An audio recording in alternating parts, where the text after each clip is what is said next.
एक विस्तीर्ण लांब पसरलेल्या माळावरती प्रचंड प्रमाणात उगवणारे गाजर गवत. हो, या गवताला आम्ही उन्हाळी म्हणायचो. गावाच्या साधारण बाहेरच्या बाजूला एक 3 ते 4 किलोमीटर अंतरावर माझे मामा राहत होते. मी मामाकडेच राहत होतो. माझ्या मामाला एकूण 4 मुलं, 3 मुली व 1 मुलगा. बालपणापासूनच मला त्यांची भरपूर सवय होती. मी त्यांच्या समवेतच रममाण व्हायचो. आम्ही ज्या ठिकाणी राहतो त्या ठिकाणी वीज नसायची आणि वीज नसल्याने त्या भागांमध्ये रात्रीच्या काळोखात अगोदरच स्वयंपाक पाणी उरकणे महत्त्वाचे असायचे. गावाच्या बाहेर असल्यामुळे केरोसिन मिळत नसे. चुलीवरती स्वयंपाक उरकून घ्यावायचा असायचा. त्यासाठी जळण आवश्यक असे व ते जळण म्हणजे आम्ही उन्हाळी गोळा करायला जायचो. म्हणजेच माळरानावरची खुरटी झुडपं गाजर गवताचे भारे बांधून आम्ही घेऊन येत असे. ज्यावेळेस आम्ही गाजर गवत गोळा करायला जात असत त्यावेळेला जाताना पंढरपूर मिरज रेल्वेचा ट्रॅक होता. त्याच ट्रॅकच्या बाजूला विस्तीर्ण माळरान होतं. समोर एक शेती फार्म असलेलं एक ठिकाण होतं आणि रेल्वेच्या खालून जाण्यासाठी 2-3 बोगदे होते, ते पण काही ठराविक अंतरावर. त्या भागातील बरेच नागरिक हे गाजर गवत व जळण गोळा करण्यासाठी त्या भागांमध्ये येत असत. शेतकी फार्मच्या बाहेरच्या बाजूला प्रचंड वृक्ष होते. त्यांच्या वाळलेल्या फांद्या, वाळलेली लाकडं त्या ठिकाणी बरीच पडलेली असायची व ती आणण्यासाठी म्हणून खूप लोक त्या ठिकाणी जमा होत असत. त्यामधील वैशिष्ट्य असं होतं की ते गोळा करण्यासाठी जाताना एकतर रूळ ओलांडून जावे लागत असे किंवा खालच्या बोगद्यातून जावे लागत असे. इथूनच या कथेचा प्रारंभ खऱ्या अर्थाने होतो. साधारण दुपारी 3:30 ते 4च्या दरम्यान सर्वजण मिळून आम्ही तुराट्या, उन्हाळ्या गोळा करण्यासाठी त्या बोगद्यामधून जायचो. आम्ही त्याबद्दल जास्त जाणत नव्हतो. आम्ही त्या भागात नवीन राहायला आलेलो होतो. बरीच लोक तो शक्यतो बोगद्याचा प्रवास टाळून रुळावरूनच पलीकडे जात असत. शेती फार्म बाहेरच्या बाजूला थोडंसं कंपाऊंड बांधलं होतं, म्हणजे ताऱ्यांनी वेढलेलं होतं. आतमध्ये एक मोठी जुन्या काळातली विहीर होती.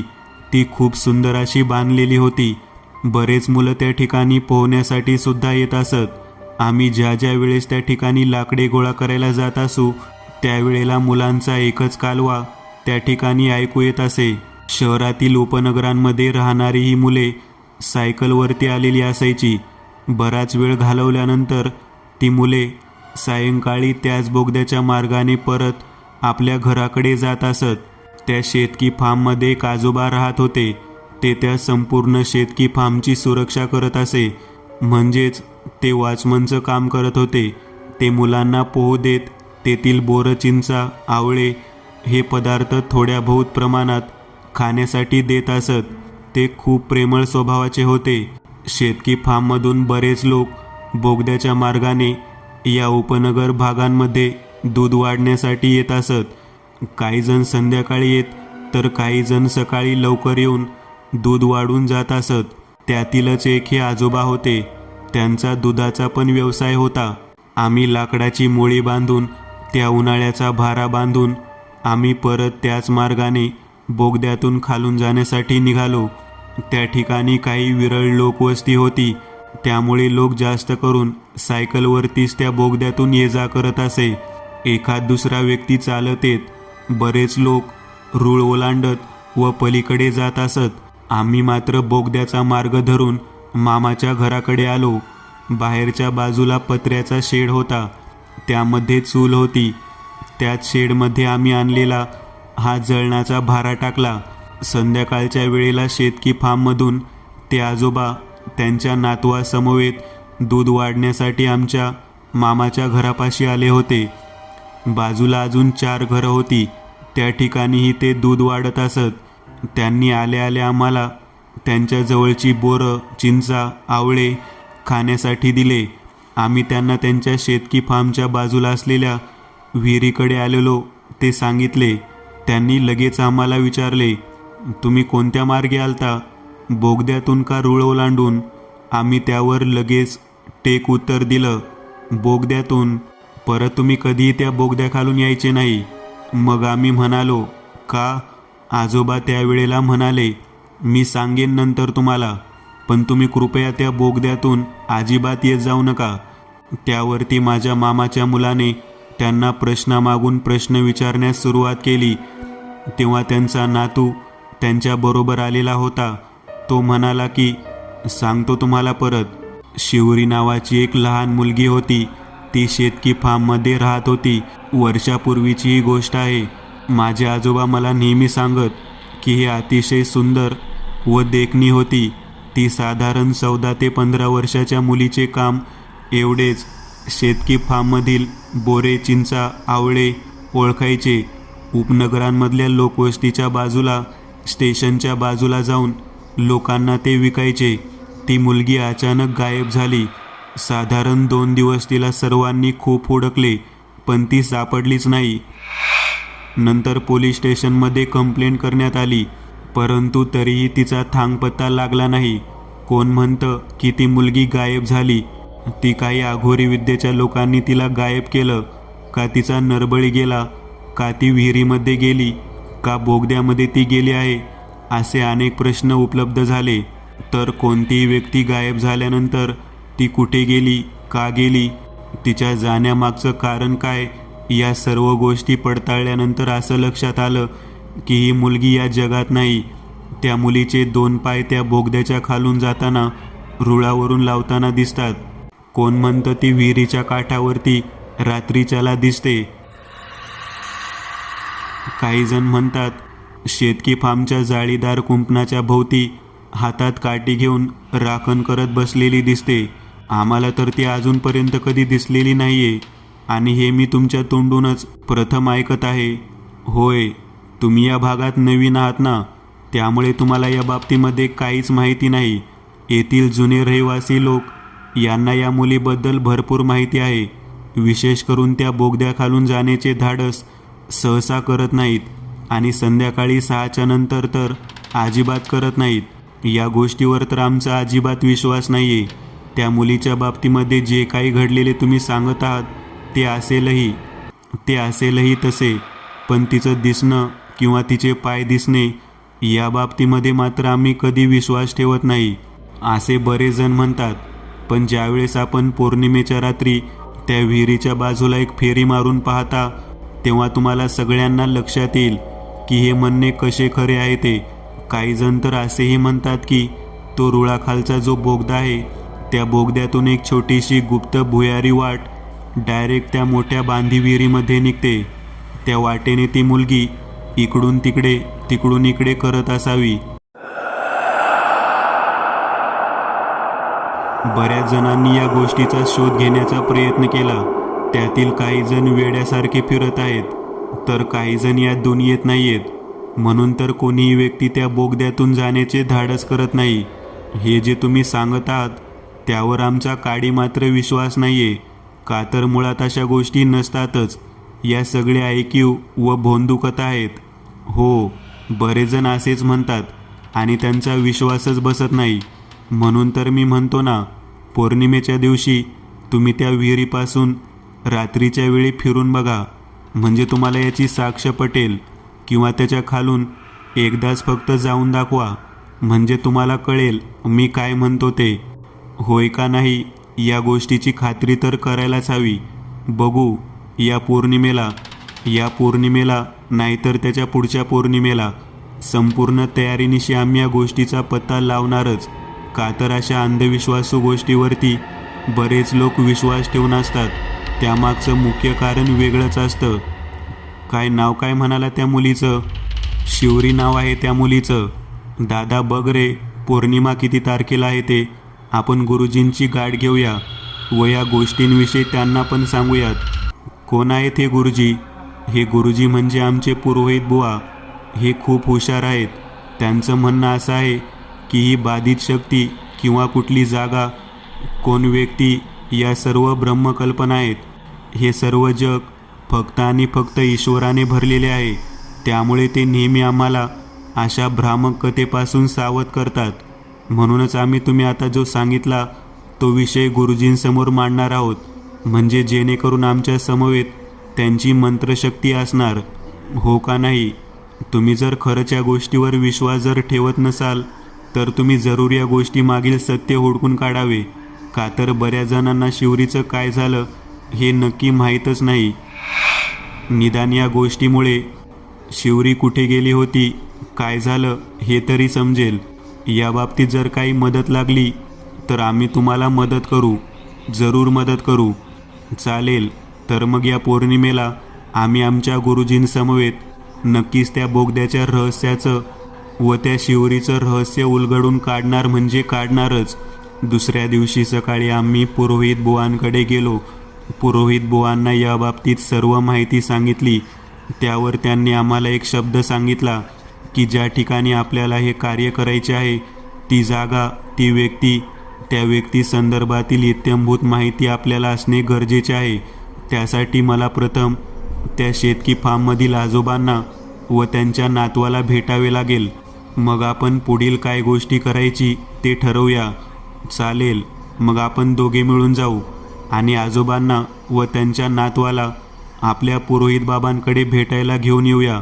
मी व मामाच्या मुलाने ठरवलं. शेतकी फार्ममधले आजोबा व त्यांचा नातू आमच्या समवेत पुरोहित बाबांना भेटण्यासाठी यायला तयार झाले. त्यांना घेऊन आम्ही पुरोहित बाबांच्या ध्यान मंदिराकडे आलो. त्यावेळेला पुरोहित बाबांनी त्यांना समोर बसण्यास सांगितले. त्यांच्याकडून त्या मुलीची सर्व हकीकत ऐकून घेतली. ते म्हणाले, ती मुलगी पौर्णिमा दिवशीच का दिसते, यामागचं रहस्य काय, या गोष्टी आपण ओळखण्यासाठी त्या ठिकाणी जाणे गरजेचे आहे. यावरती आजोबा व त्यांचा नातू हे दोघे म्हणाले, हो ठीक आहे, मग या पौर्णिमेला आपण जर म्हणत असाल तर आम्ही तुमच्या समवेत त्या शिवरीचे रहस्य उलगडण्यासाठी बरोबर येऊ. चालेल चालेल. मग पौर्णिमेच्या दिवशी संध्याकाळी ठीक 8:30च्या दरम्यान तुम्ही मला त्या बोगद्याच्या बाजूला भेटा. आपण तिथूनच सुरुवात करूयात. आम्ही सर्वजण एका स्वरात, चालतंय, करूयात मग आपण तिथून सुरुवात, याप्रमाणे होकार दिला. पौर्णिमे दिवशी सायंकाळी ठीक 8:30 वाजता आम्ही सर्वजण पुरोहित बाबांची वाट पाहत त्या बोगद्याच्या बाजूला काही अंतरावरती थांबलो. आजोबा, त्यांचा नातू, मी व माझ्या मामाचा मुलगा आम्ही चौघेजण तिथे वाट पाहत होतो. पुरोहित बाबा समवेत 2 तरुण मुले होती. ती पण आमच्याबरोबर त्या ठिकाणी त्या मुलीचे रहस्य उलगडण्यासाठी आलेली होती. सर्वजण मिळून आम्ही एकत्र 7 जण झालेलो होतो. आम्ही 7 जण त्या बोगद्याच्या दिशेने निघालो. एक नीरव शांतता, त्या चंद्राचा प्रकाश, त्यात पडणारी आमची सावली, हे दृश्य फार विलोभनीय होते. पण जसे आम्ही त्या बोगद्याजवळ जाऊ तसं काहीतरी विचित्र वातावरण व भेसूर आवाज येऊ लागला. त्याचवेळी आजोबांनी सांगितलं, हे बघा, असं होतं बघा, काहीतरी विचित्र आवाज नेहमी या बोगद्याच्या जवळून जाताना येतो. म्हणूनच लोक रात्रीच्या वेळी जाताना खूप घाबरतात. पुरोहित बाबांनी शांत राहण्यास सांगितले. सर्वात पुढच्या बाजूला पुरोहित बाबा, त्यांच्या मागे त्यांचे 2 तरुण असलेले शिष्य, त्यामागे आम्ही चौघेजण हळूहळू त्या बोगद्याच्या दिशेने जात होतो. जसे आम्ही त्या बोगद्याजवळ जाऊ त्याप्रमाणे वाऱ्याचा आवाज जसा येतो तसा आवाज येत होता. त्या नीरव शांततेमध्ये अजूनही विचित्र वाटत होता. तरीही पुरोहित बाबा आहेत व ते 2 त्यांचे शिष्य आहेत. या धाडसामुळे आम्ही पुढे पुढे चालत शेवटी त्या बोगद्याखाली आलो. साधारण 15 फूट लांब व 10 फूट उंचीचा हा बोगदा होता. त्याखाली आल्यानंतर आम्हाला असं जाणवलं की तिथे एक कोनाडा आहे व त्या कोनाड्यातून आत जाणारी एक वाट आहे, जी हुबेहूब त्या आजोबांनी वर्णन केलेली अशी होती. बरेच लोक त्या ठिकाणी स्पष्टपणे कोणी काही पाहण्यासाठी थांबत नसत, त्यामुळे बहुतेक ती कोणालाच माहीत नव्हती. आम्ही त्या ठिकाणी ती वाट पाहण्यासाठी त्या कोनाड्यात डोकावत होतो. डोक्यापासून ते छाती इतका भाग आत जाईल एवढा प्रथम तो मोठा दिसला. बाबांनी आत डोकावून पाहिले. आतमधल्या बाजूला डोकावून पाहिल्यानंतर त्यांनी आत एक मोठी भुयारी वाट आहे असे सांगितले. आता आम्ही त्या कोनाड्याच्या आतमध्ये प्रवेश करून त्या भुयारी वाटेने ती कुठपर्यंत जाते हे पाहण्यासाठी निघालेलो होतो. एका मागोमाग एक असे आम्ही 7च्या 7 जण आतमध्ये उतरलो. पुरोहित बुवा हातामध्ये असलेली बॅटरी घेऊन पुढे पाऊल टाकत होते. आतमधल्या बाजूस संपूर्ण झाडाची आलेली मुळं, विस्तीर्ण वाढलेल्या आतील गवत व किडे पाखरं यांनी ती वाट पूर्ण बंद व्हायच्या स्वरूपासारखी झाली होती. पण का कुणास ठाऊक कोणाचा तरी तिथून वावर होत आहे असे आम्हाला जाणवले. थोड्याच अंतरावरती साधारण 20 पावलावरती कोणतरी बसलेल्या अवस्थेत आहे व ते विवळत आहे. नेमकं सांगता येणार नाही, पण तो विचित्रच आवाज होता. एकसारखा हुंकार करत विवळत विवळत रडण्याचा आवाज दिसत होता. या भेसूर आवाजामुळे आम्ही जागच्या जागी थांबलो. पुरोहित बुवांनी मागे थांबण्याचा इशारा केला. तेवढ्यात आजोबा बुवाजवळ गेले. आजोबांनी बुवांना मागे जाण्यास सांगितले. आजोबा म्हणाले, हा आवाज शिवरीचा आहे. हो, शिवरीचाच आहे. ती समोर बसलेली दिसते ना, ती शिवरीच आहे. चला बुवा चला, आपण इथून निघून जाऊ. तिथे थांबण्यात आपणा सर्वांना धोका आहे. आजोबांनी बोललेल्या या शब्दामुळे पुरोहित बुवांनी 2 मिनिट शांत विचार केला व आजोबांना म्हणाले, बाबा तुम्ही मागे सरका. मी या सर्व गोष्टींमध्ये ज्ञानी आहे. तुम्ही घाबरू नका. यातील एकाही व्यक्तीला काहीही होणार नाही. तुम्ही फक्त माझ्या मागे राहा. काही झालं तरी माझ्या पुढे जायचं नाही. समोर 1.5 ते 2 फुटाचा दगड होता. त्या दगडावर बसलेल्या अवस्थेमध्ये एक सावलीचा आकार दिसत होता. त्या दिशेने पुरोहित बुवा निघाले. अचानक ती आकृती दिसेनाशी झाली. आता पुढे जाण्याशिवाय काहीच पर्याय नव्हता. थोडं पुढं गेल्यावर ज्या दगडावरती बसली होती तो दगड पाहिला. त्याला पूर्णतः सगळं रक्त लागलेलं होतं. आम्हाला समजत नव्हतं की काय आहे हे. थोडं अंतर पुढे चालत गेल्यानंतर परत ती आकृती समोर दिसली. परत एकदा त्याच आकाराच्या दगडावरती बसलेली. पुरोहित बुवा यावेळेस मात्र आम्हाला पुढे जाण्यास सांगत होते. विशेष करून आजोबांना व त्यांच्या नातवाला त्यांनी पुढे जाण्यास सांगितले. यावर आजोबा व त्यांचा नातू हातात हात घालून हळूहळू पुढे जाण्यास निघाले. ते जसे पुढे जात असत तसे तसे ती आकृती मोठ्याने रडत आहे, जोरजोराने विवळत आहे असे जाणवू लागले. बहुतेक करून आकृतीला आम्हाला नसून त्या आजोबांना काहीतरी सांगायचं होतं. आजोबा हळूहळू त्या आकृतीजवळ पोहोचत होते. तसे तसे आकृती उठून पुढे चालू लागली. मग आम्हीही त्या आजोबांच्या मागे चालत चालत निघालो. त्या सरशी ती आकृती त्यातील भुयारातून दिसणाऱ्या प्रकाशातून बाहेर येणाऱ्या वाटेजवळ आली व विहिरीजवळ असणाऱ्या वडाच्या झाडाच्या मोठ्या झाडाच्या बुंद्याच्या बाजूला असलेल्या चौकोनी खड्ड्याजवळ निघाली व आकृती दिसेनाशी झाली. काहीतरी सांगायचे होते आकृतीला. कोणाची होती ती आकृती? आजोबाही खूप अचंबित होते. आजोबा परत या चौकोनी खड्ड्याकडे गेले. आकृती दिसेनाशी झाली. ज्या ठिकाणी ती दिसेनाशी झाली होती त्या ठिकाणी आजोबा जाऊन बसले. आमच्या डोक्यात कल्पना आली. आम्ही ठरवले, आजोबा तुम्हीच फक्त इथे बसा, आम्ही इथून लांब जाऊन बसतो. आम्ही त्या वडाच्या झाडापासून बऱ्याच अंतरावर जाऊन बसलो. थोड्या वेळाने त्या ठिकाणी एक अदृश्य अशी सावली त्या पौर्णिमेच्या प्रकाशामध्ये दिसत होती. ती वडाच्या बुंद्याच्या बाजूला येऊन बसलेली होती. आजोबा मोठमोठ्याने रडू लागले. आम्हाला समजत नाही नेमकं काय झालं. बराच वेळ गेला. ती सावली आजोबांना हातवारे करून काहीतरी बोलत होती. आजोबा ओक्साबोक्शी रडत होते. मग तब्बल 1 तास ते 1.5 तासानंतर ती सावली आजोबांबरोबर हातवारे करून काहीतरी बोलत होती. बहुधा तिला काहीतरी सांगायचे असेल व ती त्या आजोबांना सर्व काही सांगत होती. आजोबा रडत होते.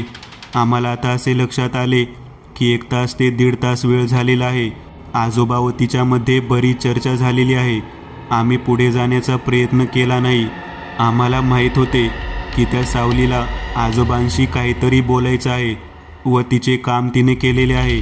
त्यानंतर आम्ही पाहिले की ती सावली हळूच आलेल्या त्या चौकोनी खड्ड्यामध्ये जाऊन अदृश्य झाली. मग आम्ही आजोबापाशी गेलो तेव्हा आजोबा म्हणाले, आपण घरी जाऊया, मी तुम्हाला सर्व काही सांगतो. मुलांनो, तुम्ही माझ्यासाठी घरचे फार मोठे ओझे दूर केलेले आहे. केवळ तुमच्यामुळे मला माहीत नसलेल्या अनेक गोष्टी माझ्यासमोर आलेल्या आहेत. तुमच्या उपकाराची परतफेड कशी करू शकतो त्यावर आम्ही काय झालं म्हणून आजोबांना सारखं विचारत होतो, पण आजोबा काही सांगत नव्हते. मग आम्ही परत एकदा त्या भुयारामधून आम्ही परत त्या वाटेने निघालो. त्यातून परत त्या ठिकाणाहून आपल्या घरी पोहोचलो. दुसऱ्या दिवशी सकाळी आजोबांची गाठ घ्यायची म्हणून आम्ही शेती फार्मकडे निघालो. आजोबांना बोललो तेव्हा आजोबा निश्चिंत, शांत होते. झालेल्या प्रकाराबद्दल त्यांनी आम्हाला कोणाकडेही काहीही सांगायचं नाही असे वचन घेतले. पोरांनो, तुम्हाला अजून एकदा मला माझी मदत करावी लागेल. आम्ही म्हणालो, का आजोबा, काय झालं? कोण होती ती? त्यावर आजोबा सांगू लागले, अरे ती शिवरी होती, माझी चुलत नात, म्हणजे माझ्या चुलत भावाची नात. चुलत भाऊ अरुण वारला, त्याच्या मागे तिचा बाप पण दारुडा, असाच दारू पिऊन वारला. ती बिचारी व तिची आई हे दोघेजण इथे शेती फार्मात राहत होते. ती दुसरी तिसरी सावली म्हणजे कोण नसून शिवरी होती. मला तिने सगळं सांगितलं. त्यावर त्यांनी रडायला सुरुवात केली. काहीतरी भयंकर घडलेले आहे हे आम्हाला पूर्ण पाहता जाणवत होतं. त्यावर आजोबा बोलताना खूप रडू लागले. आम्ही त्यांना थांबा म्हणून सांगितलं. नंतर थोड्या वेळाने अजून बोलू लागले. त्या शिवरीवरती 2 मुलांनी बलात्कार करून तिचा खून केला व तिचा मृतदेह खड्ड्यामध्ये पुरून टाकून दिलेला आहे. आजोबांच्या सांगण्याने आम्हाला धक्काच बसला.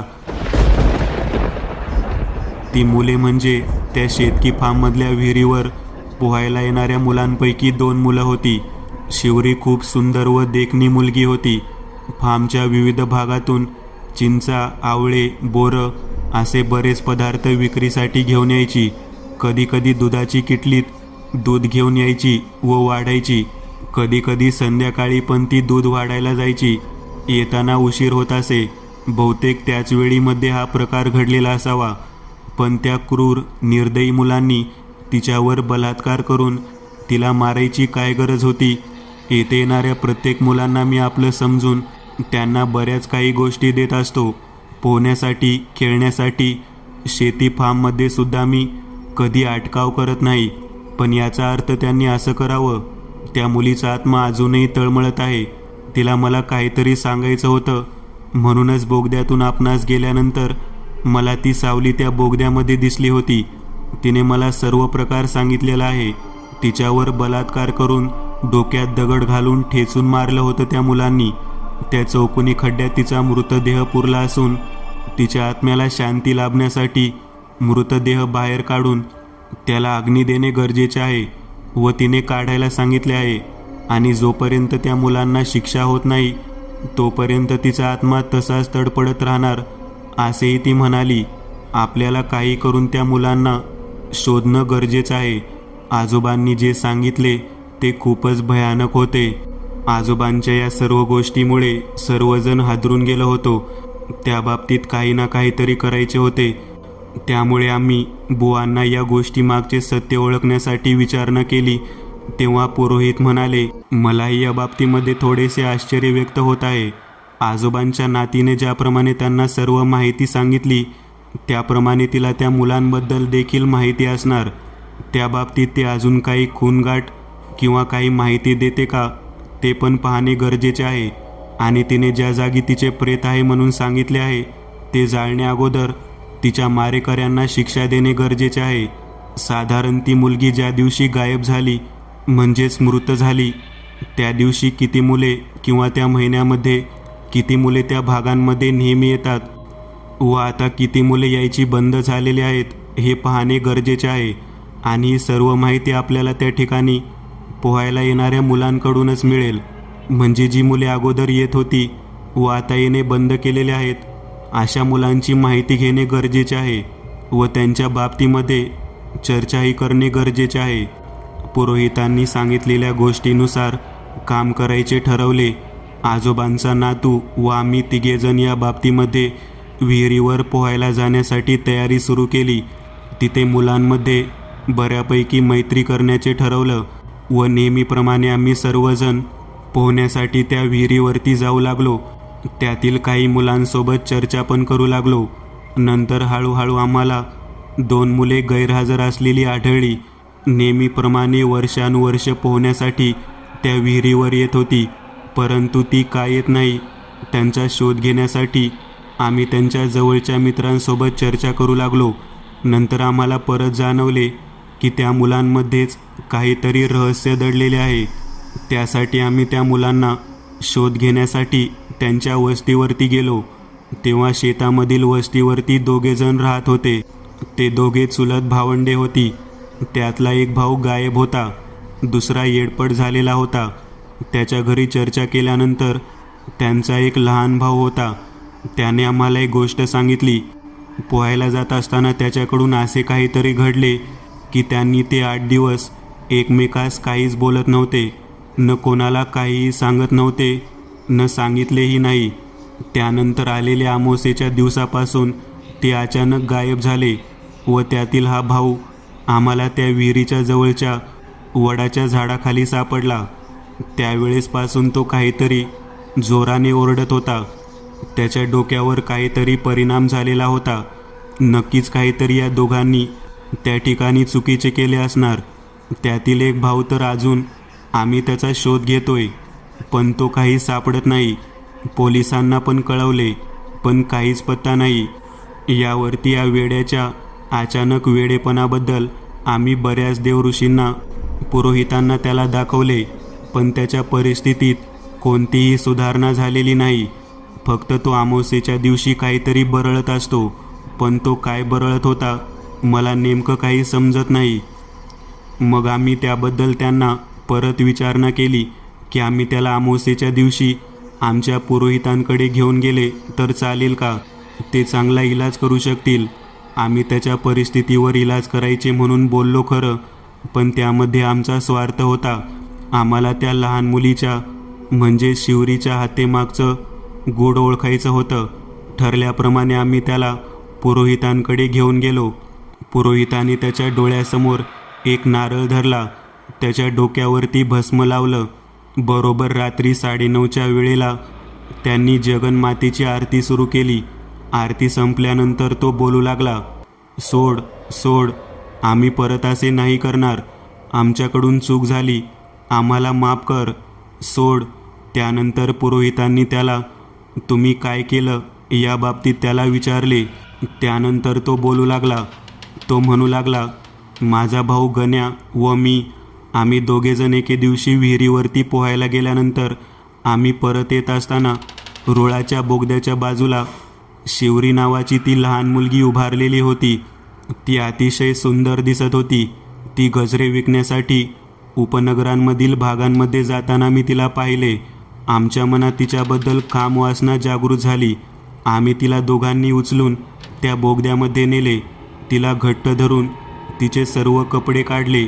मी गण्याला असे करायला नको म्हणत होतो, पण उघडे शरीर पाहून तो चेकाळून गेला होता. नंतर आम्ही तिच्यावर आळीपाळीने तिचा उपभोग घेतला. प्रचंड वेदना होत असल्याने ती विवळत होती. ती म्हणाली, मी तुमच्या दोघांचं नाव माझ्या घरी सांगणार. त्यानंतर आम्ही घाबरून गेलो. तिला मी ओढत ओढत त्या बोगद्यातून आतल्या बाजूला असलेल्या कडेने नेलं व तिच्या डोक्यामध्ये दगड घातला. ती खूप जोराने ओरडली.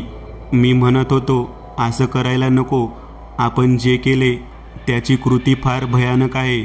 यानंतर मी दोघांनी तिचे प्रेत चौकोनी आकाराच्या खड्ड्यामध्ये वडाच्या बाजूला पुरले.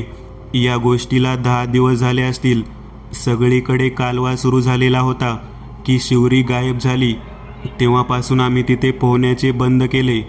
पण बरोबर 1 महिन्यानंतर आलेल्या अमावास्येला आम्हाला शिवरी परत जाताना त्या बोगद्याच्या बाजूने दिसली. आम्ही प्रचंड घाबरलेलो होतो. त्यानंतर आम्ही 2 जण घराकडे निघालो. जोरात पळत घराकडे जात असताना शिवरी आमचाच पाठलाग करत आहे असा मला भास होत होता. या दरम्यान पळता पळता गण्या त्या बोगद्यातून आतील बाजूस गेला. त्याला जायचे नव्हते, पण गेला. आणि तिच्यावर अत्याचार झाला होता. तेथे असलेल्या त्या दगडावर आपटला गेला. त्यानंतर मी घाबरून पळत सुटलो. वडाच्या झाडाच्या खाली तिच्या प्रेताला ज्या ठिकाणी पुरले आहे त्या ठिकाणी जाऊन पडलो. त्यानंतर मला काही समजेनासे झाले. त्याचवेळी गण्या मोठमोठ्याने ओरडत असलेला आवाज मला येत होता. त्याच्या मानगुटीवर बसून तिने छोटे छोटे दगड त्याच्या डोक्यात मारत होती. त्याच्या पायाच्या करंगळीला धरून तिने फरफटत ओढत त्याला बोगद्यातून आतल्या ठिकाणी त्याला घेऊन गेली होती. हे दृश्य माझ्या समोर होते, पण मला ती नेमकी जागा कुठली हे काही जाणवत नव्हते. ती बहुतेक त्या बोगद्यातली एखादी गुहा असावी. खूप शोधण्याचा प्रयत्न केला, पण मला काही शुद्ध नसल्यामुळे मी परत त्या ठिकाणी जाऊन वडाच्या झाडाखाली पडलो एवढेच मला आठवत आहे. ही गोष्ट समजल्यानंतर आम्ही शिवरीच्या आजोबांकडे गेलो. शिवरीच्या आजोबांना त्याच्यावर झालेल्या जबरी अत्याचाराबद्दल सांगितले व त्या शिवरीने घेतलेल्या बदल्याबद्दल पण सांगितले. फक्त हा जो आहे गण्याचा भाऊ, तो मात्र वेड्यासारखा झालेला आहे. तो भानावर येत नाही. अमावस्येच्या रात्री त्याने सांगितलेली सर्व हकीकत सांगितली. शिवरीने केलेले हे कृत्य अतिशय भयंकर होते व तिच्यावर झालेला अत्याचारही फार भयंकर होता. तिच्यावरील अत्याचाराचा तिने घेतलेला हा बदला तेवढाच भयंकर होता. तिने त्या गण्याच्या भावाला डोक्यामध्ये छोटे छोटे दगड मारले. त्यामुळे बहुतेक तो जखमी असल्यामुळे बहुतेक मेला असावा, परंतु त्याचे प्रेत त्या बोगद्याच्या कोणत्या भागामध्ये आहे हे शोधणे महत्त्वाचे होते. त्याचे प्रेत जाळणे पण महत्त्वाचे होते, नाहीतर पुन्हा त्याचा आत्मा अजून भटकत राहून त्या बोगद्यामध्ये अजून काही गोष्टी विचित्र घडायला नको, असे पुरोहितांनी आम्हाला सांगितले. मग आम्ही ठरवले की आता त्या बोगद्यामधील त्या गण्याच्या आत्म्याला शांती मिळण्यासाठी प्रेत हुडकून काढायचे व ते जाळायचे. लागलीच आम्ही त्याच रात्री त्या गण्याच्या भावाला घेऊन त्या बोगद्याच्या आतमध्ये गेलो. त्याच्या डोक्यावर थोडा परिणाम झाला होता, पण त्याला थोडं थोडं कसं तरी आठवत होतं. त्याने त्या बोगद्याच्या अत्याचार केल्याच्या जागी त्याच्या डाव्या बाजूला एक मोठ्या वडाच्या पारंब्या लोंबत होत्या, त्या आतल्या बाजूला आलेली होती. त्या पारंबीला मी हात धरला असता आतमध्ये एक मोठा असा जाण्यासाठी रस्ता होता. त्या रस्त्यातून आतमध्ये गेल्यानंतर आम्हाला समोर अतिशय घाण सडका वास आला. त्यामुळे आम्ही परत त्या दिशेने गेलो असता फक्त कवठेवरती थोडेसे मांसाचे भाग घाण वाढल्याने कुजलेले, त्यातून प्रचंड दुर्गंधीचा वास सुटलेला होता. पुरोहितांनी आपल्या मंत्राग्नी त्याच्यावरती पाणी शिंपडले. आम्ही जवळची लाकडे गोळा केली व त्याच जागी त्याला पेटवून देण्यात आले. त्यानंतर लागलीच आम्ही शिवरीच्या आजोबांना व त्याच्या भावाला घेऊन आम्ही वडाच्या झाडाखाली असणाऱ्या शिवरीचे प्रेत ज्या जागी पुरले तेथे आम्ही गेलो. त्या वेड्याला सांगितल्याप्रमाणे त्या ठिकाणी आम्ही तिच्या त्या जागेवर पुरोहितांनी दिलेल्या पाण्याचा वर्षाव केला. एक विषण्ण शांतता, संपूर्ण घडलेल्या गोष्टीचा मागोवा डोळ्यासमोरून काही केल्या जात नव्हता. तो वेडावलेला मुलगा अजूनही वेड्यासारखंच करत होता. बहुधा शिवरीने त्याच्या त्या अपराधाची शिक्षा दिली असावी. यानंतर रुळाखालच्या बोगद्यातील हे रहस्य सर्वत्र माहिती झाले व तो लोकांना येण्या जाण्यासाठी पुन्हा सुरू झाला. मित्रांनो, आज पुरतं एवढंच. तुम्हाला जर काही गोष्ट आवडली असेल तर नक्की लाईक करा. तुमच्यापैकी बरेचसे जण व्हिडिओ लाईक न करताच पळून जातात, पण हा जर व्हिडिओ तुम्ही लाईक केला तर मला जरा बरं वाटेल आणि असेच भारी भारी व्हिडिओ बनवायची माझ्यात एनर्जी येईल. त्यामुळे नक्की लाईक करा. आणि अजूनही कोणी या चॅनलला सबस्क्राईब केलेलं नसाल तर लगेच सबस्क्राईब करून टाका. आणि बाजूची घंटी ती मात्र दाबायला विसरू नका. देवाची घंटी आहे ती. चला तर मग पुन्हा भेटूया अशीच एक आगळी वेगळी गोष्ट घेऊन पुढच्या